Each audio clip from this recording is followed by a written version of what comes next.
Today's quick tip, how to repair a stripped out hinge screw with a golf tee. So it's actually not the screw that's stripped out, but the wood around the screw has pulled apart and no longer can hold the screw. So in order to fix this, we just simply use this golf tee. So if you look at the golf tee here, it's actually the perfect diameter for most of the screw holes in hinges.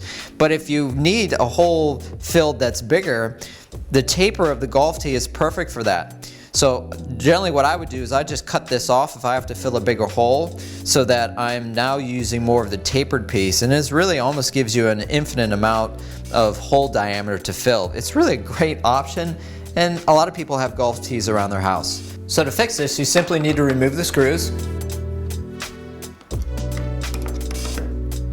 And you can see here how the stripped out one, it doesn't want to come out very easy. But take your time, it'll come out. After you get them all removed, just flick the hinge out of the way. And what I like to do is add a little bit of glue to the tee. You don't have to do this, but if I got it on hand, I'll use it. Then you simply put it in, and I drive it home with a hammer. And then break the tip of the tee, because that's important, apparently.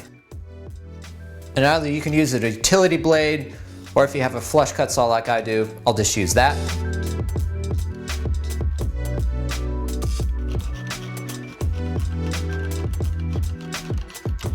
Once it's trimmed, wipe off the excess, flip the hinge back into place, and then you're going to need a pre-drill. You can use a regular drill bit, that's just fine, or I actually have a self-centering hinge bit, so I'll use that.